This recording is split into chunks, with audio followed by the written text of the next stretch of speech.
गरीबां नाल धक्का करने वाला हस्पताल मुर्दाबाद मुर्दाबाद मुर्दाबाद।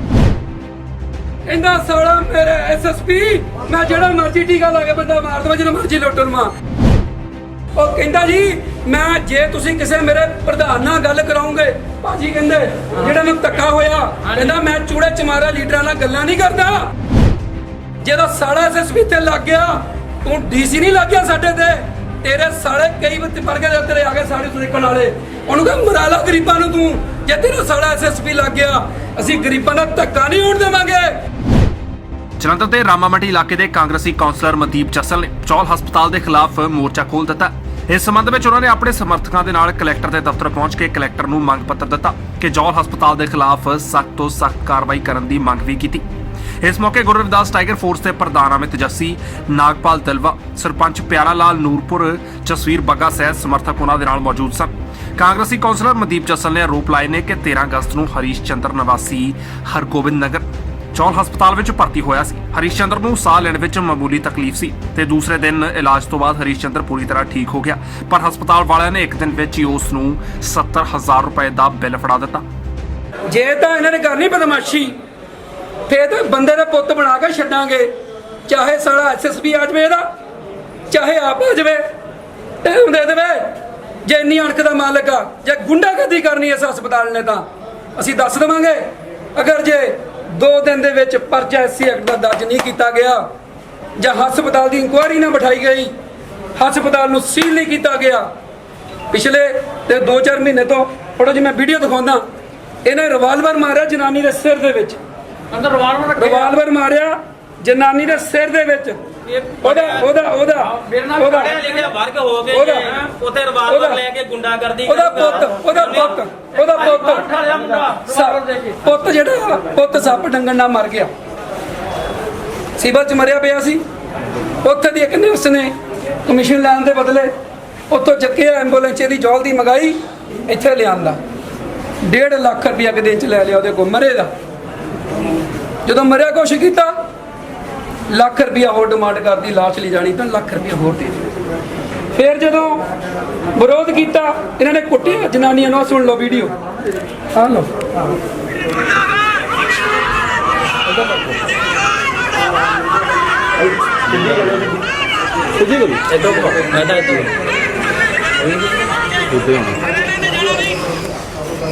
ਆ ਲਓ ਜੀ, ਸੁਣ ਲਓ ਬੁੜੀਆਂ ਕੀ ਕਹਿੰਦੀਆਂ।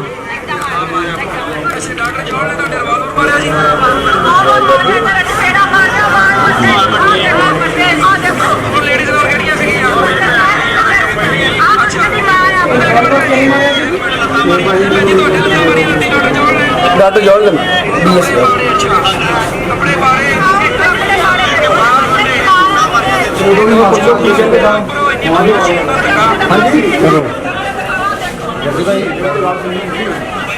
ਇਹ ਜਨਾਨੀ ਦਾ ਅਤਿਆਚਾਰ ਵੀ ਹੋਏ ਪਰ ਪੁਲਿਸ ਨੇ ਪਰਚਾ ਨਹੀਂ ਕੀਤਾ। ਆਖਿਆ ਜੀ ਸਾਲੇ ਦਾ ਹੁਕਮ ਆ ਨਿਬੇੜ ਦਿਓ।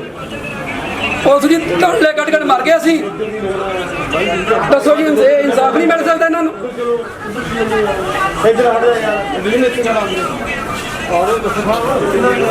15 ਤਰੀਕ ਦੀ ਗੱਲ ਆ ਕਿ ਸਾਡੇ ਕੋਲ ਭਾਈ ਸਾਹਿਬ ਆਏ, ਇਹਨਾਂ ਦਾ ਬ੍ਰਦਰ ਦਾਖਲ ਸੀ ਜੌਲ ਹਸਪੀਟਲ ਦੇ ਵਿੱਚ।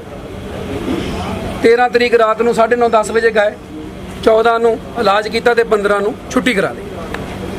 ਮਤਲਬ ਇੱਕ ਦਿਨ ਦੇ ਵਿੱਚ ਕਿਹੜੇ ਹਸਪੀਟਲ ਦੇ ਵਿੱਚ 65,000 70,000 ਰੁਪਇਆ ਲੈ ਲਿਆ, 14,000 ਦੀ ਦਵਾਈ ਔਰ ਕੋਰੋਨਾ ਪੋਜ਼ਿਟਿਵ ਕਹਿ ਕੇ ਲੈਵਲ 3 ਕਹਿ ਕੇ ਫਾਈਲ ਦਿਓ ਜੇ ਲੈਵਲ 3 ਕਹਿ ਕੇ 70,000 ਰੁਪਇਆ ਬਟੋਰ ਲਿਆ ਗਿਆ। ਸਰਕਾਰਾਂ ਦਾ ਲੱਗੀਆਂ ਲੋਕਾਂ ਨੂੰ ਦਾਨ ਕਰਨ ਦੇ ਵਿੱਚ, ਅਸੀਂ ਲੱਗੇ ਆ ਕੋਰੋਨਾ ਦੇ ਵਿੱਚ ਅਸੀਂ ਕੰਮ ਕੀਤਾ, ਅਸੀਂ ਕੋਲੋਂ ਰਾਸ਼ਨ ਵੰਡਿਆ, ਕੋਰੋਨਾ ਵਾਲਿਆਂ ਦੀ ਹੈਲਪ ਕੀਤੀ ਕਿ ਯਾਰ ਜੇ ਇਹ ਮਹਾਮਾਰੀ ਆ ਗਈ ਸਾਡੇ ਦੇਸ਼ ਦੇ ਵਿੱਚ ਤੇ ਇਹਨੂੰ ਮਤਲਬ ਦੇਖੋ 2 ਵਜੇ ਉਹਨਾਂ ਨੇ 15 ਤਰੀਕ ਨੂੰ 2 ਵਜੇ ਜਿਹੜਾ ਆ ਉਹ ਕਹਿੰਦੇ ਜੀ ਲੈਵਲ 3 ਪੋਜ਼ਿਟਿਵ ਕਰ ਦਿੱਤਾ। ਜਦ ਕਿ ਰਿਪੋਰਟ ਦਿਓ ਜੀ, ਦੂਜੀ ਰਿਪੋਰਟ ਜਿਹੜੀ ਟੈਸਟਿੰਗ ਦੀ ਆ ਰਹੀ ਆ, ਟੈਸਟ ਦੀ ਰਿਪੋਰਟ ਜਿਹੜੀ ਆ ਆਵੜਿਓ ਜੀ, ਇਹ ਸਿਵਲ ਹਸਪੀਟਲ ਦੇ ਵਿੱਚ ਪਹੁੰਚਦੀ ਆ 3:58 ਤੇ ਜਿਹੜਾ ਲੈਵਲ ਟੈਸਟ ਹੋਣ ਵਾਸਤੇ। ਔਰ ਰਾਤ ਨੂੰ 15 ਤਰੀਕ ਰਾਤ ਨੂੰ 9 ਵਜੇ 9:30 ਵਜੇ ਇਹ ਰਿਪੋਰਟ ਜਿਹੜੀ ਪੋਜ਼ਿਟਿਵ ਆ ਜਾਂਦੀ ਹੈ। ਇਹ 15 ਤਰੀਕ ਦੀ ਗੱਲ ਆ ਜੀ। ਔਰ ਜਨਾਬ ਜੀ 15 ਤਰੀਕ ਤੋਂ ਪਹਿਲਾਂ ਹੀ ਦੁਪਹਿਰ ਨੂੰ 14 ਨੂੰ ਹੀ ਲੈਵਲ 3 ਜਿਹੜਾ ਇਹਨੂੰ ਪੋਜ਼ਿਟਿਵ ਕਰ ਦਿੰਦੇ ਆ। ਔਰ ਲੈਵਲ ਪੋਜ਼ਿਟਿਵ ਕਰ ਲਿਆ ਔਰ ਇਹਨਾਂ ਕੋ ਪੈਸੇ ਬਟੋਰ ਲੈ ਗਏ। ਆਹ ਦੇਖੋ 2 ਵਜੇ ਦਾ ਟਾਈਮ ਆ, ਉਹਦੇ ਆਪਣੇ ਸਾਈਨ ਆ। 15 ਤਰੀਕ ਨੂੰ ਕਹਿੰਦੇ ਜੀ ਪੇਸ਼ੈਂਟ ਇੱਥੋਂ ਲੈ ਜਾਓ ਡੀਸੀ ਦੇ ਸਾਈਨ ਕਰਾ ਕੇ, ਠੀਕ ਹੈ ਜੀ। ਔਰ ਜਦ ਕਿ 3:58 ਤੇ ਰਿਪੋਰਟ ਟੈਸਟ ਵਾਸਤੇ ਜਾਂਦੀ ਆ। 15 ਤਰੀਕ ਰਾਤ ਨੂੰ ਮਤਲਬ ਆਉਂਦੀ ਹੈ 9:30 ਵਜੇ। ਉਹ ਜਦ ਕਿ ਪੇਸ਼ੈਂਟ ਹੀ ਅਸੀਂ ਉੱਥੇ 9 ਵਜੇ ਲੈ ਕੇ ਪਹੁੰਚ ਜਾਂਦੇ ਰਾਤ ਨੂੰ। ਪੇਸ਼ੈਂਟ ਉੱਥੇ ਹੁੰਦਾ ਜਦੋਂ ਪੋਜ਼ਿਟਿਵ ਰਿਪੋਰਟ ਆਉਂਦੀ ਹੈ। ਫਿਰ ਇਹਨੇ ਕਿਹੜੇ ਇਲਾਜ ਦੇ ਪੈਸੇ ਲੈ ਲਏ। ਮੰਨ ਲਓ ਕੋਵਿਡ-19 ਆ, ਮੰਨ ਲਓ ਇਹ ਸੱਚਾ ਜੀ, ਇਹ ਡਾਕਟਰ ਆ, ਕਹਿੰਦਾ ਸਾਲਾ ਮੇਰਾ SSP ਆ, ਜੋ ਮੈਂ ਕਹਿੰਦਾ ਉਹ ਹੋਣਾ। ਮੈਂ ਕਿਹਾ ਇਹਦੀ ਮੰਨ ਲੈਣਾ, ਤੁਸੀਂ ਉਹ ਪੋਜ਼ਿਟਿਵ ਸੀਗਾ। ਤੇ ਪੋਜ਼ਿਟਿਵ ਦਾ ਸਰਕਾਰ ਦਾ ਰੇਟ ਜਿਹੜਾ ਆ ਹੁਣੀ ਆ ਮੇਰੇ ਕੋਲ ਆਏ ਆ, DC ਸਾਹਿਬ ਨੇ ਦਿੱਤੇ ਰੇਟ। DC ਸਾਹਿਬ ਨੇ ਰੇਟ ਆਰਡਰ ਲੈ ਕੇ ਆ, DC ਸਾਹਿਬ ਤੋਂ ਅੰਦਰ ਹੋਣਾ ਗਏ ਆਪਾਂ ਸਾਰੇ ਸਤਿਕਾਰਯੋਗ। ਮੰਗ ਪੱਤਰ ਦਿੱਤਾ ਕਿ ਇਹਦੇ ਜਿਹੜਾ ਲਾਇਸੈਂਸ ਕੈਂਸਲ ਕੀਤਾ ਜਾਵੇ, ਜੋ ਇਹ ਅੱਤਵਾਦ ਇਹਨਾਂ ਨੇ ਡਾਕਟਰੀ ਦੇ ਨਾਂ ਤੇ ਫੈਲਾਇਆ ਜੋੜ ਲਈ। ਜੋ ਛੱਬੀਆਂ ਹੁੰਦੀਆਂ ਇੱਥੇ 2-2 ਲੱਖ ਰੁਪਇਆ ਦੇ ਕੇ ਗੁੰਡੇ ਬਦਮਾਸ਼ ਬਾਹਰੋਂ ਬੰਦਾ ਕੁੱਟ ਕੇ ਆ ਜਾਂਦੇ, ਇੱਥੋਂ ਆ ਜਾਂਦੇ ਆ। ਇਹ 2 ਲੱਖ ਰੁਪਇਆ ਲੈ ਕੇ ਕੱਟ ਦਿੰਦਾ ਆ ਔਰ ਉਹਨਾਂ ਦੀ ਫੇਰ ਝਾੜਤ ਕਰ ਦਿੰਦਾ ਹੈ।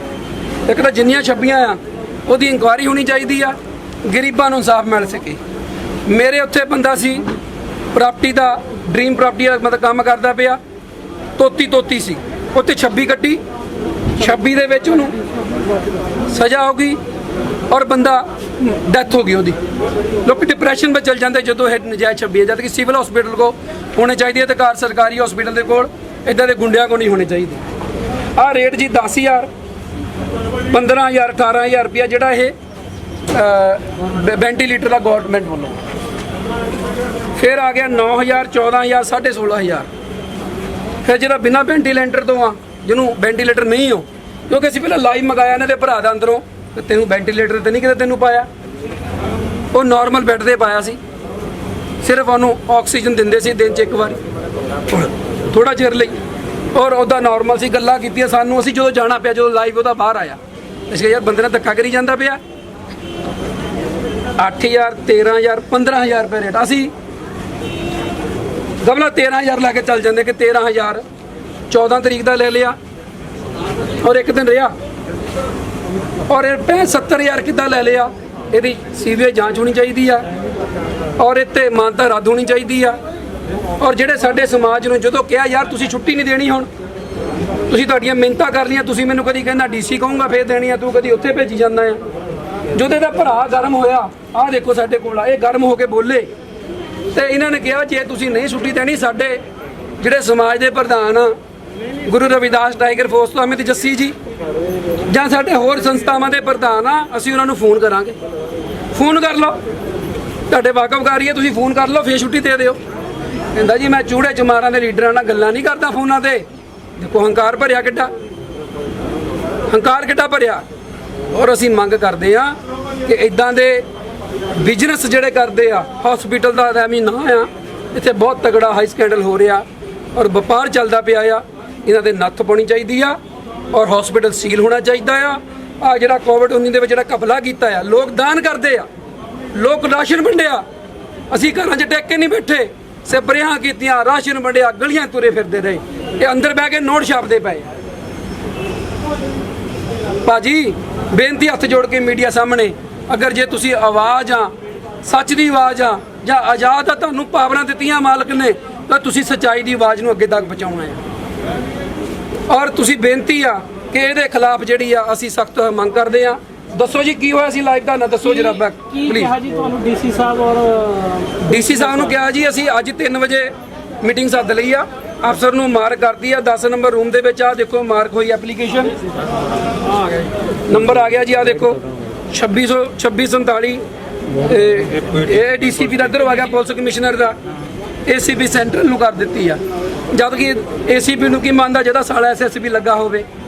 ਇਹ SP ਰੈਂਕ ਮਤਲਬ ਵੱਡੇ ਲੈਵਲ ਦੇ ਉੱਪਰ ਜਾਂਚ ਹੋਣੀ ਚਾਹੀਦੀ ਆ, ਉਹ ਜੋ ਇਹਦਾ ਪਰਦਾਫਾਸ਼ ਹੋਵੇ। ਜੋ ਮੈਂ ਤੁਹਾਨੂੰ ਵੀਡੀਓ ਪਹਿਲਾਂ ਦਿਖਾ ਕੇ ਹਟਿਆ, ਇਹਨਾਂ 2-3 ਮਹੀਨੇ ਪਹਿਲਾਂ ਪੈਸਟਲ ਮਾਰੇ, ਜਨਾਨੀ ਦੇ ਬਾਲ ਪੱਟੇ, ਕੁੱਟਿਆ, ਉਹ ਜਨਾਨੀ ਰੋਂਦੀ ਹੈ, ਬਿਲਕੁਲ ਵੀਡੀਓ ਦੁਬਾਰਾ ਚਲਾ ਦੇਵਾਂ ਜੀ। ਡੀਸੀ ਸਾਹਿਬ ਨਹੀਂ ਹੈਗੇ। ਔਰ ਉੱਤੇ ਪਰਚਾ ਨਹੀਂ ਦਰਜ ਕੀਤਾ। ਡੀਸੀ ਸਾਹਿਬ ਨੇ ਕਿਹਾ ਜੀ 3 ਵਜੇ ਮੀਟਿੰਗ ਤੁਹਾਡੀ ਹੋਊਗੀ। ਉਹ ਜਿਹੜੇ ਇਹਨਾਂ ਨੇ ਚਾਰਜ ਲਾਏ ਆ ਪੀਜੀਓ ਰਣਵੀਰ ਸਿੱਧੂ ਜੀ, ਉਹ ਤੁਹਾਨੂੰ ਅਟੈਂਡ ਕਰਨਗੇ, ਤੁਹਾਡੀ ਸੁਣਨਗੇ। ਔਰ ਇਹ ਜਿਹੜੀ ਚਿੱਠੀ ਅੱਜ ਹੀ ਜਾਊਗੀ ਔਰ ਇਹਦਾ ਜਿੰਨੀ ਜਲਦੀ ਹੋਊਗਾ ਲਾਇਸੈਂਸ ਇਹਦਾ ਕੈਂਸਲ ਕੀਤਾ ਜਾਊਗਾ। ਜਿਹੜੀ ਛੱਬੀਆਂ ਬਣਦੀਆਂ ਦੇ ਹਸਪੀਟਲ ਦੇ ਵਿੱਚ ਉਹ ਵੀ ਲਾਇਸੈਂਸ ਇਹਦਾ ਕੈਂਸਲ ਕੀਤਾ ਜਾਊਗਾ, ਕਿਉਂਕਿ ਲੋਕੀ ਜਿਹੜੇ ਪੈਸੇ ਵਾਲੇ ਸਰਮਾਏਦਾਰ ਲੋਕ ਆ ਜੋ ਗੁੰਡਾਗਰਦੀ ਕਰਦੇ ਆ ਜਾਂ ਇਹਦੇ ਹਸਪੀਟਲ ਲੈ ਆਉਂਦੇ ਆ ਤੇ ਚੰਗੇ ਭਲੇ ਨੂੰ ਵੱਢ ਕੇ 26 ਬਣਾ ਕੇ ਜਾ ਵੀ ਤੂੰ ਲਈ ਪੈਸੇ ਉਹਨਾਂ ਕੋਲ। ਅੱਗੇ ਤੇਰੇ ਵੀ ਤੂੰ ਮਿਹਨਤਾਂ ਕਰਦਾ ਹੁਣ ਤੇਰੀਆਂ ਮਿਹਨਤਾਂ ਕਰਨਗੇ। ਇਦਾਂ ਦੀ ਤਾਂ ਗੱਲ ਹੋਈ ਹੈ ਤੇ ਬਦਮਾਸ਼ੀ ਚੱਲਦੀ ਪਈ ਹੈ। ਔਰ ਜਿਹੜਾ ਡਰਾਵਾ ਦਿੰਦਾ ਕਿ ਮੇਰਾ ਸਾਲਾ ਐਸਐਸਪੀ ਲੱਗਾ ਲੱਗਾ ਹੋਊਗਾ। ਤੇਰਾ ਸਾਲਾ ਲੋਕਾਂ ਸਾਲਾ ਥੋੜੋ ਆ, ਤੇਰਾ ਸਾਲਾ ਆ। ਤੇਰੇ ਸਾਲਾ ਲੱਗਾ ਤਾਂ ਸਾਨੂੰ ਕੀ ਭਾਅ ਉਹਦਾ? ਅਸੀਂ ਤਾਂ ਗਰੀਬ ਨਾਲ ਖੜਨਾ, ਸਾਨੂੰ ਵੋਟਾਂ ਪਾ ਕੇ ਇਹਨਾਂ ਨੇ ਜਿਤਾ ਕੇ ਭੇਜਿਆ। ਜੇ ਅਸੀਂ ਖੜ ਨਹੀਂ ਨਾ ਸਕਦੇ, ਅਸਤੀਫੇ ਦੇ ਕੇ ਘਰਾਂ 'ਚ ਬਹਿ ਜਾਵਾਂਗੇ, ਇਲੈਕਸ਼ਨ ਹੀ ਲੜਾਂਗੇ। ਜਿੱਦਾਂ ਸਾਨੂੰ ਮਾਣ ਨਾਲ ਲੋਕਾਂ ਨੇ ਵੋਟਾਂ ਪਾਈਆਂ ਤੇ ਸਾਡੀ ਆਵਾਜ਼ ਚੱਕਣਗੇ ਕਾਉਂਸਲਰ ਜਾਂ ਸਾਡੇ ਐਮਐਲਏ। ਮੈਂ ਸਾਰਿਆਂ ਨੂੰ ਬੇਨਤੀ ਕਰਦਾ ਆ, ਜਿਹੜੇ 80 ਸਮਾਜ ਦੇ ਐਮਐਲਏ ਐਮਪੀ ਆ, ਭਾਈ ਤੁਸੀਂ ਆਵਾਜ਼ ਚੱਕੋ ਗੁੰਡਾਗਰਦੀ ਦੇ ਖਿਲਾਫ। ਇਹ ਤਮਾਸ਼ਾ ਨਾ ਦੇਖੋ ਕਿ ਜੱਸਲ ਲੱਗਾ ਤੇ ਲੱਗਾ ਰਵੇ। ਅਗਰ ਜੇ ਡੀਸੀ ਸਾਹਿਬ ਨੇ ਐਕਸ਼ਨ ਨਹੀਂ ਲਿਆ ਅੱਜ ਦੀ ਦਿਹਾੜੀ, ਔਰ ਜਿੱਦਾਂ ਉਹਦਾ ਹਸਪਤਾਲ ਨੂੰ ਸੀਲ ਨਾ ਕੀਤਾ ਗਿਆ, ਜਿੰਨੀਆਂ ਗੁੰਡੇ ਬਦਮਾਸ਼ ਜਦੋਂ 26 ਕਿਤੇ ਬਾਹਰ ਹਸਪੀਟਲ 'ਚ ਨਹੀਂ ਹੁੰਦੀ, ਉਹ ਲੋਕਾਂ ਨੂੰ ਵੱਢ ਟੋਕ ਕੇ ਜਦੋਂ ਆਉਂਦੇ ਆ ਬਦਮਾਸ਼, ਜਦੋਂ ਜੋਲ ਹਸਪੀਟਲ ਦੇ ਵਿੱਚ 2-2 ਲੱਖ ਰੁਪਇਆ ਦੇ ਕੇ ਆਪਣੀ 26 ਬਣਾਉਂਦੇ ਆ, ਇੱਥੇ ਵੱਢ ਟੋਕ ਕਰਕੇ 26 ਉਹਦੀ ਘੋਸ਼ਿਤ ਕੀਤੀ ਜਾਂਦੀ ਆ। ਇਹ 26 ਜਾਇਜ਼ ਆ ਸਿਵਲ ਹਸਪੀਟਲ ਦੀ ਗੱਲ ਦਾ। ਇੱਦਾਂ ਦੇ ਹਸਪਤਾਲ ਦੇ ਜਿੰਨੀਆਂ 26 ਲੱਗੀਆਂ ਸਾਰਿਆਂ ਦੀ ਅਸੀਂ ਇਨਕੁਆਰੀ ਦੀ ਮੰਗ ਕਰਦੇ ਆ। ਜਿਹੜੀ ਗੁੰਡਾਗਰਦੀ ਇਹਨੇ ਕੀਤੀ ਆ ਉਹਦੇ ਖਿਲਾਫ ਅਸੀਂ ਐਕਸ਼ਨ ਲੈਣਾ ਚਾਹੁੰਦੇ ਆ। ਉਹ ਕਹਿੰਦਾ ਜੀ ਮੈਂ ਜੇ ਤੁਸੀਂ ਕਿਸੇ ਮੇਰੇ ਪ੍ਰਧਾਨ ਨਾਲ ਗੱਲ ਕਰਾਉਂਗੇ, ਭਾਜੀ ਕਹਿੰਦੇ ਜਿਹੜਾ ਨੂੰ ਧੱਕਾ ਹੋਇਆ, ਕਹਿੰਦਾ ਮੈਂ ਚੂੜੇ ਚਮਾਰਾ ਲੀਡਰਾਂ ਨਾਲ ਗੱਲਾਂ ਨਹੀਂ ਕਰਦਾ, ਇਹਨੂੰ ਦੱਸਾਂਗੇ ਕਿ ਤੂੰ ਹਸਪਤਾਲ ਕਿੱਦਾਂ ਚਲਾਉਂਗਾ। ਇਹੀ ਜਿਹੜਾ ਸਮਾਜ ਆ ਤੈਨੂੰ ਚੱਕਣ ਵਾਲਾ, ਤੈਨੂੰ ਹੁਣ ਚੂੜੇ ਚਮਾਰ ਦੱਸਣ ਲੱਗ ਪਿਆ। ਤੈਨੂੰ ਪੁੱਛ ਲਓ, ਜਿਹੜਾ ਸਾਲਾ ਐਸਐਸਪੀ ਤੇ ਲੱਗ ਗਿਆ, ਤੂੰ ਡੀਸੀ ਨਹੀਂ ਲੱਗ ਗਿਆ ਸਾਡੇ ਤੇ। ਤੇਰੇ ਸਾਲੇ ਕਈ ਵਰਗੇ ਦੇ ਤੇਰੇ ਆ ਗਏ ਸਾਡੇ ਦੇਖਣ ਵਾਲੇ, ਉਹਨੂੰ ਕਹ ਮਰਾ ਲਾ ਗਰੀਬਾਂ ਨੂੰ ਤੂੰ। ਜੇ ਤੇਰਾ ਸਾਲਾ ਐਸਐਸਪੀ ਲੱਗ ਗਿਆ, ਅਸੀਂ ਗਰੀਬਾਂ ਦਾ ਧੱਕਾ ਨਹੀਂ ਹੋਣ ਦੇਵਾਂਗੇ। ਤੇਰਾ ਸਾਲੇ ਦੀ ਵੀ ਅਸੀਂ ਤੇ ਜੇ ਆ ਜਾਵੇ ਤਾਂ ਪਰਵਾਹ ਨਹੀਂ ਕਰਨੀ ਕਿਸੇ ਤੋਂ। ਜੋਲ ਹਸਪੀਟਲ ਮੁਰਦਾਬਾਦ, ਮੁਰਦਾਬਾਦ ਮੁਰਦਾਬਾਦ, ਜੋਲ ਦਾ ਸਾਲਾ ਐਸਐਸਪੀ ਮੁਰਦਾਬਾਦ, ਮੁਰਦਾਬਾਦ ਮੁਰਦਾਬਾਦ। ਇਹ ਮੀਡੀਆ ਆ, ਮੀਡੀਆ ਥਾਮਾ ਗਰੀਬਾਂ ਦਾ। ਜੇ ਮੀਡੀਆ ਜੀ ਸਾਡੀ ਆਵਾਜ਼ ਨੂੰ ਨਾ ਚੱਕ ਸਕਿਆ ਤੇ ਸਾਡੀ ਗਰੀਬਾਂ ਦੀ ਆਵਾਜ਼ ਚੱਕਣੀ ਨਹੀਂ ਕਿਸੇ ਨੇ। ਜੇ ਕੋਵਿਡ-19 ਆ ਗਿਆ, ਜੇ ਕੋਵਿਡ-19 ਆ ਗਿਆ ਤੇ ਦੇਸ਼ ਲਈ, ਸਾਰੇ ਦੇਸ਼ ਲਈ ਆਇਆ। ਇਸ ਕਿਹੜੀ ਵੈਕਸੀਨ ਕੱਢ ਲਈ ਜਿਹੜੀ 18,000 ਦੀ ਦਵਾਈ ਇਹ ਦੇਣ ਲੱਗ ਪਿਆ, 65,000 ਰੁਪਇਆ ਰੋਜ਼ ਮੰਗਣ ਲੱਗ ਪਿਆ। ਕਿਹੜੀ ਇਹਨੇ ਵੈਕਸੀਨ ਤਿਆਰ ਕਰ ਲਈ? ਸਾਡੀ ਕੰਟਰੀ ਕੋ ਹਜੇ ਵੈਕਸੀਨ ਹੀ ਤਿਆਰ ਹੋਈ। ਜਿਹੜੀ ਇਲਾਜ ਚੱਲਦਾ ਪਿਆ ਆ, ਉਹ ਦਵਾਈਆਂ ਦਾ ਰੇਟ ਲਿਸਟ ਤੈਅ ਹੋਣੀ ਚਾਹੀਦੀ ਆ, ਉਹ ਦਵਾਈਆਂ ਤੈਅ ਹੋਣੀਆਂ ਚਾਹੀਦੀਆਂ ਆ। ਹਸਪੀਟਲ ਪ੍ਰਾਈਵੇਟ ਕਿੰਨਾ ਖਰਚਾ ਲਵੇ? 18,000 ਰੁਪਇਆ ਜਿਹੜੀ ਇਹਨਾਂ ਦੀ ਗਾਈਡਲਾਈਨ ਦੇ ਮੁਤਾਬਕ ਆ। 18,000 ਰੁਪਇਆ ਇਹਨਾਂ ਦੀ ਗਾਈਡਲਾਈਨ 10, 15 ਔਰ 18 ਮੈਂ ਨੈਟ ਤੋਂ ਕੱਢ ਕੇ ਲੈ ਗਿਆ। ਮੈਂ ਕਿਹਾ ਪ੍ਰੂਫ ਦਈਏ, ਪਰ ਇੱਥੇ 65,000 ਇੱਕ ਦਿਨ ਦਾ। 13 ਤਰੀਕ ਰਾਤ ਨੂੰ ਪੇਸ਼ੈਂਟ ਦਾਖਲ ਹੁੰਦਾ ਆ। ਕਿੰਨੇ ਵਜੇ ਭਾਜੀ? 9:30 ਵਜੇ ਰਾਤ, 9:30 ਵਜੇ ਰਾਤ ਨੂੰ। 13 ਤਰੀਕ ਰਾਤ ਗਈ, 14 ਹੀ ਹੋ ਗਈ। 14 ਤਰੀਕ ਚ ਦੱਸੋ 65,000 ਰੁਪਏ ਦਾ ਨੇ ਕਿਹੜਾ ਟ੍ਰੀਟਮੈਂਟ ਕਰਤਾ, ਕੀ ਦਵਾਈ ਦਿੱਤੀ? ਆਈਸੀਯੂ ਦੇ ਵਿੱਚ ਕਹਿੰਦਾ ਏਦਾਂ ਦੇ ਝੂਠ ਬੋਲਣ ਡਾਕਟਰ ਨੂੰ ਬਾਜ਼ਾਰ 'ਚ ਖੜ ਕੇ ਇਹਦਾ ਜਲੂਸ ਕੱਢਣਾ ਚਾਹੀਦਾ ਆ। ਲਾਈਵ ਅੰਦਰੋਂ ਆਇਆ, ਲਾਈਵ ਮੁੰਡਾ ਜਿਹੜਾ ਪੇਸ਼ੈਂਟ ਆ, ਕੋਈ ਆਈਸੀਯੂ ਦੇ ਵਿੱਚ ਨਹੀਂ ਸੀਗਾ। ਲਾਈਵ ਬੰਦੇ ਅੰਦਰੋਂ ਪਾਇਆ, ਭਾਜੀ ਮੇਰੀ ਜਾਨ ਛਡਾ ਦਿਓ ਇਸ ਅੱਤਵਾਦੀ ਕੋਲੋਂ, ਇਹ ਚੌਰ ਹਸਪੀਟਲ ਤੋਂ ਮੇਰੀ ਜਾਨ ਛਡਾ ਦਿਓ। ਫਿਰ ਅਸੀਂ ਜੱਸੀ ਜੀ, ਅਸੀਂ ਕਮਿਸ਼ਨਰ ਦੇ ਥਰੂ, ਡਿਪਟੀ ਦੇ ਥਰੂ ਅਸੀਂ ਦਬਾਅ ਬਣਾਇਆ। ਫਿਰ ਸਾਨੂੰ ਪੇਸ਼ੈਂਟ ਰਾਤ ਨੂੰ ਮਿਲਿਆ ਜੀ, ਰਾਤ ਨੂੰ 8 ਵਜੇ। 9 ਵਜੇ ਅਸੀਂ ਪਹੁੰਚ ਗਏ ਸਿਵਲ ਹਸਪੀਟਲ, ਉਹ ਵੀ ਦੌੜ ਕੇ ਲੈ ਗਏ। ਉਦੋਂ ਰਿਪੋਰਟ 9 ਵਜ ਕੇ 5 ਮਿੰਟ ਦੇ ਰਿਪੋਰਟ ਪੋਜ਼ਿਟਿਵ ਕਰਦੀ ਆ ਲੈਬ ਜਿਹੜੀ ਆ ਸਰਕਾਰੀ। 9:05 ਤੇ 15 ਤਰੀਕ ਰਾਤ ਨੂੰ, ਜਦੋਂ ਕਿ ਇਹਦੇ ਹਸਪੀਟਲ 'ਚ ਵੀ ਇਹ ਜਾ ਚੁੱਕੇ ਹੁੰਦੇ ਆ। ਕੋਈ ਪੀਪੀ ਕੱਟ ਨਹੀਂ ਪਾਈ, ਜਿਹੜੇ ਲੈ ਕੇ ਐਂਬੂਲੈਂਸ ਵਾਲੇ ਕੋਈ ਕੇਅਰ ਨਹੀਂ ਕੀਤੀ, ਕੋਈ ਪੀਪੀ ਕਿੱਟ ਨਹੀਂ, ਪੈਸੇ ਦੇ ਪੈਸੇ ਬਣਾ ਲੈ। ਦੇਖੋ ਇਹ ਕਹਿੰਦਾ ਆ 2 ਵਜੇ ਦਾ ਟਾਈਮ, 15 ਤਰੀਕ ਨੂੰ ਕਹਿੰਦਾ ਜੀ ਤੁਸੀਂ ਲੈ ਜਾਓ, ਡੀਸੀ ਦੇ ਸਾਈਨ ਕਰਾ ਲਿਓ। ਦੱਸੋ ਗਰੀਬ ਨੂੰ ਕਿਹੜੇ ਗਰੀਬ ਨੂੰ ਡੀਸੀ ਮਿਲਦਾ ਜੀ ਸਾਈਨ ਕਰਾਉਣ ਲਈ? ਫਿਰ ਇੱਥੇ ਫੋਨ ਆਉਂਦੇ ਤੂੰ ਸਾਈਨ ਨਾ ਕਰੀ, ਅਸੀਂ ਇਹਨੂੰ ਇੱਥੇ ਹੀ ਰੱਖਾਂਗੇ, ਇਹਨੂੰ ਨਿਚੋੜਨਾ। ਹਜੇ ਅਫਸਰ ਵੀ ਵਿੱਚ ਇਨਵੋਲਵ ਕਰਨ ਲੱਗ ਪਿਆ। ਇਹ ਕੌਣ ਹੁੰਦਾ? ਇਹ ਕੌਣ ਹੁੰਦਾ ਕਹਿ ਸਕਦਾ ਕਿ ਡੀਸੀ ਐਸਐਸਪੀ ਸਾਹਿਬ ਦੇ ਨਾਮ ਦੀਆਂ ਧਮਕੀਆਂ ਜਿਹੜੀਆਂ ਦਿੱਤੀਆਂ ਜਾ ਰਹੀਆਂ ਉਹਦਾ ਕਾਰਨ ਕੀ ਆ? ਕੀ ਵਾਕਿਆ ਐਸਐਸਪੀ ਸਾਹਿਬ ਨੇ ਉਹਦੇ ਉੱਤੇ ਇਹੋ ਜਿਹਾ ਹੱਥ ਰੱਖਿਆ ਹੈ ਕਿ ਤੂੰ ਜਿੱਦਾਂ ਮਰਜ਼ੀ ਗੁੰਡਿਆਂ ਨੂੰ Clear ਕਰੋ। ਲੁੱਟ ਲੋਕਾਂ ਨੂੰ ਕਲੀਅਰ ਇਹ ਐਸਐਸਪੀ ਸਾਹਿਬ ਜਵਾਬ ਦੇਣ ਕਿ ਉਹਨਾਂ ਦੇ ਨਾਮ ਨੂੰ ਮਿਸਯੂਜ਼ ਕੀਤਾ ਜਾ ਰਿਹਾ ਜਾਂ ਵਾਕਿਆ ਐਸਐਸਪੀ ਸਾਹਿਬ ਉਹਦੇ ਵਿੱਚ ਇਨਵੋਲਵ ਹੈਗੇ ਆ ਕਿ ਉਹਨਾਂ ਦੀ ਢਾਲ ਬਣ ਕੇ ਖੜੇ ਆ ਵੀ ਤੂੰ ਜਿੱਦਾਂ ਮਰਜ਼ੀ ਗੁੰਡਾਗਰਦੀ ਜੇ ਨਹੀਂ- ਨਜਾਇਜ਼ ਜਿਹੜੇ ਲੋਕਾਂ ਦੇ ਛੱਬੀਆਂ ਦੇ ਪਰਚੇ ਕੱਢ ਜਿਹੜੇ ਜਿੰਨੇ ਕ੍ਰਿਮੀਨਲ ਲੋਕ ਆ ਜਿਹੜੇ ਵੀ ਏਰੀਏ ਦੇ ਪੂਰੇ ਜ਼ਿਲ੍ਹੇ ਦੇ ਉਹ ਸਾਰੇ ਜਾ ਕੇ ਇਹਦੇ ਕੋਲੋਂ ਪਰਚੇ ਕਟਾਉਂਦੇ ਆ। ਉਹ ਸ਼ਰੀਫਕੋਟ ਲੋਕਾਂ ਦੀ ਜਿਹੜੀ ਕੱਟ-ਵੱਢ ਕਰਕੇ ਜਾ ਕੇ ਇਹਦੇ ਕੋਲੋਂ ਐਫਆਈ ਜਿਹੜੀ ਉਹ 26 ਦਾ ਪਰਚਾ ਬਣਵਾ ਲੈਂਦੇ ਆ। ਉਲਟਾ ਮੁੜ ਕੇ ਲੋਕਾਂ ਨੂੰ ਜਿਹੜਾ ਲੁੱਟਿਆ ਜਾਂਦਾ ਉਹਦੇ ਵਿੱਚ ਐਸਐਸਪੀ ਸਾਹਿਬ ਜਵਾਬ ਦੇਣ। ਅੰਦਰ ਬੌਂਸਰ ਤੋਂ ਅੱਜ ਡੀਸੀ ਸਾਹਿਬ ਔਰ ਸੀਪੀ ਸਾਹਿਬ ਦੇ ਨਾਮ ਤੇ ਇੱਕ ਲਿਖਤੀ ਜਿਹੜੀਆਂ ਸ਼ਿਕਾਇਤਾਂ ਦਿੱਤੀਆਂ ਗਈਆਂ ਮੇਰੇ ਤੋਂ ਪਹਿਲਾਂ, ਜਿਵੇਂ ਕਿ ਬੁਲਾਰਿਆਂ ਨੇ ਸਾਰਾ ਦੱਸ ਹੀ ਦਿੱਤਾ ਡਿਟੇਲ ਦੇ ਵਿੱਚ ਕਿ ਜਿਹੜੀ ਜੌਲ ਹਸਪੀਟਲ ਦੀ ਲੁੱਟ ਹੈ ਕਿਸੇ ਤੋਂ ਲੁਕੀ ਨਹੀਂ ਹੋਈ। ਲੋਕਾਂ ਕੋਲ ਲੱਖਾਂ ਰੁਪਈਆ ਲੈ ਕੇ ਨਜਾਇਜ਼ ਜਿਹੜੇ ਉੱਥੇ ਛੱਬੀਆਂ ਬਣਾਈਆਂ ਜਾਂਦੀਆਂ 307 ਦੇ ਪਰਚੇ ਕੀਤੇ ਜਾਂਦੇ ਆ। ਉੱਥੇ ਇਨਸਾਨ ਨੂੰ ਇਨਸਾਨ ਨਹੀਂ ਸਮਝਿਆ ਜਾਂਦਾ, ਕਿਸੇ ਨੂੰ ਕੋਈ ਇਨਸਾਫ ਨਹੀਂ ਮਿਲਦਾ। ਸੋ ਇਸੇ ਕਰਕੇ ਅੱਜ ਜਿਹੜੇ ਇੱਕ ਪਰਿਵਾਰ ਦੇ ਨਾਲ ਜੋ ਇਹਨਾਂ ਨੇ ਧੱਕਾ ਕੀਤਾ 70,000 ਦੇ ਕਰੀਬ ਜਿਹੜਾ ਉਹਨਾਂ ਦੇ ਕੋਲੋਂ ਲੁੱਟਿਆ ਔਰ ਜਿਹੜੀ ਗਲਤ ਰਿਪੋਰਟ ਉੱਥੇ ਤਿਆਰ ਕੀਤੀ ਗਈ ਆ ਔਰ ਉਹਦੇ ਸੰਬੰਧ ਦੇ ਵਿੱਚ ਜਿਹੜੀ ਅਸੀਂ ਡੀਸੀ ਸਾਹਿਬ ਨੂੰ ਔਰ ਸੀਪੀ ਸਾਹਿਬ ਦੇ ਨਾਮ ਤੇ ਜਿਹੜੀ ਕੰਪਲੇਂਟ ਦਿੱਤੀ ਉਹਦੇ ਵਿੱਚ ਮੰਗ ਕੀਤੀ ਗਈ ਹੈ ਕਿ ਜਿਹੜੀਆਂ ਇਹ ਗੈਰ ਕਾਨੂੰਨੀ ਜਿਹੜੀਆਂ ਛੱਬੀਆਂ 307 ਦੇ ਪਰਚੇ ਬਣਾਏ ਜਾਂਦੇ ਇਹਨਾਂ ਦੀ ਉਹ ਜਿਹੜੀ MLR ਦੀ ਜਿਹੜੀ ਮਾਨਤਾ ਰੱਦ ਕੀਤੀ ਜਾਵੇ ਔਰ ਸੀਪੀ ਸਾਹਿਬ ਦੇ ਕੋਲੋਂ ਮੰਗ ਕੀਤੀ ਗਈ ਹੈ ਕਿ ਲਿਖਤੀ ਸ਼ਿਕਾਇਤ ਦੇ ਵਿੱਚ ਕਿ ਜਿਹੜੀ ਇਹਨਾਂ ਵੱਲੋਂ ਜਿਹੜਾ ਅਪਸ਼ਬਦ ਜਿਹੜੇ ਬੋਲੇ ਗਏ ਜਿਹੜੇ ਜਾਤੀ ਸੂਚਕ ਸ਼ਬਦ ਬੋਲੇ ਗਏ ਆ ਉਹਦੇ ਤੇ ਜਿਹੜੀਆਂ ਬਣਦੀਆਂ ਧਾਰਾਵਾਂ ਦੇ ਤਹਿਤ ਇਹਨਾਂ ਦੀ ਕਾਰਵਾਈ ਕੀਤੀ ਜਾਵੇ, ਕਿਉਂਕਿ ਇੱਕ ਬਹੁਤ ਜਿਹੜਾ ਐਸਐਸਪੀ ਸਾਹਿਬ ਦਾ ਨਾਮ ਦੇ ਕੇ ਜਿਹੜਾ ਲੋਕਾਂ ਨੂੰ ਡਰਾਇਆ ਜਾ ਰਿਹਾ, ਗੁੰਮਰਾਹ ਕੀਤਾ ਜਾ ਰਿਹਾ। ਸੋ ਅਸੀਂ ਐਸਐਸਪੀ ਸਾਹਿਬ ਕੋਲੋਂ ਵੀ ਮੰਗ ਕਰਦੇ ਹਾਂ ਕਿ ਇਹਦੇ ਲਈ ਤੁਹਾਨੂੰ ਵੀ ਜਵਾਬ ਦੇਣਾ ਚਾਹੀਦਾ, ਮੀਡੀਆ ਦੇ ਸਾਹਮਣੇ ਆਉਣਾ ਚਾਹੀਦਾ ਕਿ ਤੁਸੀਂ ਵਾਕਈ ਜਿਹੜਾ ਇਹ ਜਿਹੜੀਆਂ ਤੁਹਾਡੇ ਨਾਮ ਦੀਆਂ ਧਮਕੀਆਂ ਕਿਉਂ ਦਿੱਤੀਆਂ ਜਾਂਦੀਆਂ। ਤੁਸੀਂ ਜੇ ਇਸ ਸ਼ਹਿਰ ਦੇ ਵਿੱਚ ਆਏ ਹੋ, ਲੋਕ ਇਨਸਾਫ ਦੀ ਮੰਗ ਲੈ ਕੇ ਤੁਹਾਡੇ ਕੋਲ ਆਉਂਦੇ ਆ। ਕੋਈ ਅਫਸਰ ਜਿਹੜਾ ਉਹ ਕਹਿ ਦਿੰਦਾ ਕਿ ਮੇਰੇ ਤੇ ਸੀਪੀ ਸਾਹਿਬ ਦਾ ਪ੍ਰੈਸ਼ਰ ਆ, ਕੋਈ ਕਹਿੰਦਾ ਮੇਰੇ ਤੇ ਐਸਐਸਪੀ ਸਾਹਿਬ ਦਾ ਪ੍ਰੈਸ਼ਰ ਆ, ਫਿਰ ਆਮ ਲੋਕ ਕਿੱਥੇ ਜਾਣ? ਆਮ ਲੋਕਾਂ ਨੇ ਤੇ ਜੇ ਥੱਲੇ ਸੁਣਵਾਈ ਨਹੀਂ ਹੁੰਦੀ ਉਹ ਕਮਿਸ਼ਨਰ ਸਾਹਿਬ ਕੋਲ ਜਾਊਗਾ, ਐਸਐਸਪੀ ਸਾਹਿਬ ਕੋਲ ਜਾਊਗਾ ਤੇ ਜਿਹੜੇ ਛੋਟੇ ਅਫਸਰਾਂ ਨੂੰ ਜਦੋਂ ਅਜਿਹੀਆਂ ਇਨਕੁਆਰੀਆਂ ਮਾਰਕ ਹੋ ਜਾਂਦੀਆਂ ਤੇ ਵੱਡੇ ਅਫਸਰਾਂ ਦੇ ਜਦੋਂ ਪ੍ਰੈਸ਼ਰ ਪੈਂਦੇ ਫਿਰ ਲੋਕ ਜਾਣ ਤੇ ਜਾਣ ਕਿੱਥੇ। ਸੋ ਇਸੇ ਅੱਜ ਸਾਡੀ ਸੀਪੀ ਸਾਹਿਬ ਤੇ ਇਹੀ ਮੰਗ ਕਰਦੇ ਆ ਕਿ ਜਿਹੜਾ ਐਸਸੀ ਐਕਟ ਦੇ ਆਧਾਰ ਤੇ ਜਿਹੜਾ ਉਹਦਾ ਤੇ ਜਿਹੜੀ FIR ਦਰਜ ਹੋਣੀ ਚਾਹੀਦੀ ਜੌਲ ਹਸਪੀਟਲ ਦੇ ਡਾਕਟਰ ਦੇ ਖਿਲਾਫ ਔਰ ਜਿਹੜੀ ਉਹਨਾਂ ਦੀ ਮਾਨਤਾ ਜਿਹੜੀ ਰੱਦ ਹੋਣੀ ਚਾਹੀਦੀ ਹੈ। ਸੋ ਅੱਜ ਜਿਹੜਾ ਅੱਜ ਡੀਸੀ ਜਲੰਧਰ ਅਤੇ ਪੁਲਿਸ ਕਮਿਸ਼ਨਰ ਸਾਹਿਬ ਨੂੰ ਮਿਲਣ ਆਏ ਸੀਗੇ। ਡੀਸੀ ਸਾਹਿਬ ਨਾਲ ਜਿਹੜੀ ਮੁਲਾਕਾਤ ਹੋ ਗਈ ਉਹਨਾਂ ਨੂੰ ਅਲਟੀਮੇਟ ਜਿਹੜਾ ਆਪਾਂ ਇੱਕ ਦਿਨ ਦਾ ਦੇ ਆਏ ਆ ਵੀ ਜੇਕਰ ਜੌਲ ਹਸਪੀਟਲ ਦੇ ਖਿਲਾਫ ਕਾਰਵਾਈ ਨਾ ਕੀਤੀ ਗਈ ਤਾਂ ਜਿਹੜੀ ਅਗਲੀ ਕਾਰਵਾਈ ਜਿਹੜੇ ਰਾਮਾ ਮੰਡੀ ਚੌਂਕ ਆ ਉਹਨੂੰ ਬੰਦ ਕੀਤਾ ਜਾਊਗਾ। ਤੇ ਇਹੀ ਗੱਲ ਡੀਸੀਪੀ ਅੱਜ ਗੁਰਮੀਤ ਸਾਹਿਬ ਨੂੰ ਕਹਿਤਾ ਵੀ SC ਐਕਟ ਦਾ ਪਰਚਾ ਜੇਕਰ ਜੌਲ ਹਸਪੀਟਲ ਦੇ ਉੱਪਰ ਦਰਜ ਨਾ ਕੀਤਾ ਗਿਆ ਡਾਕਟਰ ਬਲਜੀਤ ਤੇ ਕੱਲ ਰਾਮਾ ਮੰਡੀ ਜਿਹੜਾ ਚੌਂਕ ਆ ਉਹ ਬੰਦ ਕੀਤਾ ਜਾਊਗਾ ਤੇ ਸਮੂਹ ਜਥੇਬੰਦੀਆਂ ਦਾ ਸਾਥ ਲੈ ਕੇ ਜਿਹੜੇ ਉੱਥੇ ਕਾਰਵਾਈ ਕੀਤੀ ਹੋਈ ਜਿਹੜਾ ਪੁਲਿਸ ਪ੍ਰਸ਼ਾਸਨ ਖੁਦ ਜ਼ਿੰਮੇਵਾਰ ਹੋਊਗਾ। ਇਹ ਆਪਾਂ ਉਹਨਾਂ ਨੂੰ ਵਾਰਨਿੰਗ ਦੇ ਕੇ ਆਪਾਂ ਆ ਗਏ ਆ, ਕਿਉਂਕਿ ਬਾਰ-ਬਾਰ ਜਿਹੜਾ ਸਾਡੇ ਸਮਾਜ ਨੂੰ ਜਲੀਲ ਕਰਦਾ ਜੌਲ ਹਸਪੀਟਲ ਇੰਨੀਆਂ ਕਾਰਵਾਈਆਂ ਉਹਨਾਂ ਦੇ ਖਿਲਾਫ ਜਿਹੜਾ ਪ੍ਰਸ਼ਾਸਨ ਨੂੰ ਪਤਾ, ਪਰ ਅੱਜ ਤੱਕ ਕਿਸੇ ਨੇ ਵੀ ਉੱਤੇ ਪਰਚਾ ਨਹੀਂ ਕੀਤਾ, ਕਿਸੇ ਨੇ ਉਹਦੇ ਖਿਲਾਫ ਕਾਰਵਾਈ ਨਹੀਂ ਕੀਤੀ। ਸੋ ਆਪਾਂ ਇਹ ਵੀ ਕਹਿਤਾ ਜਿਹੜੀਆਂ ਨਜਾਇਜ਼ ਛੱਬੀਆਂ ਪੈਸੇ ਲੈ ਕੇ ਬਣਾਉਂਦਾ ਆ ਉਹਦੀ ਜਿਹੜੀ ਮਾਨਤਾ ਸਿਵਲ ਹਸਪੀਟਲ ਉਹ ਵੀ ਰੱਦ ਕੀਤੀ ਜਾਵੇ, ਕਿਉਂਕਿ ਸਿਵਲ ਹਸਪੀਟਲ ਤੋਂ ਬਿਨਾਂ ਕੋਈ ਪ੍ਰਾਈਵੇਟ ਵਿੱਚ ਜਿਹੜੀ ਛੱਬੀ ਬਣਾਉਂਦਾ ਉਹਦੀ ਮਾਨਤਾ ਨਹੀਂ ਹੋਣੀ ਚਾਹੀਦੀ। ਪਰ ਇਹਨੂੰ ਪਤਾ ਨਹੀਂ ਕਿਹੜੇ ਹਿਸਾਬ ਦੇ ਨਾਲ ਮਾਨਤਾ ਦਿੱਤੀ ਹੈ ਵੀ ਇਹਦੀ ਜਿਹੜੀ ਛੱਬੀ ਆ ਉਹ ਜਿਹੜਾ ਪ੍ਰਸ਼ਾਸਨ ਵੀ ਲਾਗੂ ਕਰਦਾ। ਆਪਾਂ ਇਹ ਵੀ ਦੱਸ ਕੇ ਆ ਵੀ ਮਾਨਤਾ ਜਿਹੜੀ ਛੱਬੀ ਦੀ ਉਹ ਵੀ ਬੰਦ ਕੀਤੀ ਜਾਵੇ ਅਤੇ ਐਸਿਡ ਦਾ ਪਰਚਾ ਦਰਜ ਕੀਤਾ ਜਾਵੇ। ਉਸ ਦੇ ਖਿਲਾਫ ਜਿਹੜੀ ਕਾਨੂੰਨਨ ਕਾਰਵਾਈ ਜਿਹੜੀ ਸਰਕਾਰ ਦੀ ਆਪਣੀ ਗਾਈਡਲਾਈਨ ਹੈਗੀ 18,000 ਤੋਂ ਉੱਪਰ ਨਹੀਂ ਲੈ ਸਕਦੇ, ਉਹਦੇ ਆਧਾਰ ਤੇ ਸਾਰੇ ਪ੍ਰੂਫ ਦੇ ਆਏ ਆ। ਹੁਣ ਪ੍ਰਸ਼ਾਸਨ ਦਾ ਇੰਤਜ਼ਾਰ ਕਰਦੇ ਆ ਵੀ ਜੇਕਰ ਨਾ ਹੋਈ ਤਾਂ ਕੱਲ੍ਹ ਨੂੰ ਆਪਾਂ ਜਿਹੜੀ ਕਾਰਵਾਈ ਆਪਾਂ ਇਹਦੇ ਖਿਲਾਫ ਕਰਾਂਗੇ। ਜਲੰਧਰ ਤੋਂ ਅੰਮ੍ਰਿਤਪਾਲ ਸਿੰਘ ਦੀ ਰਿਪੋਰਟ, ਟਰੂ ਸਕੂਪ।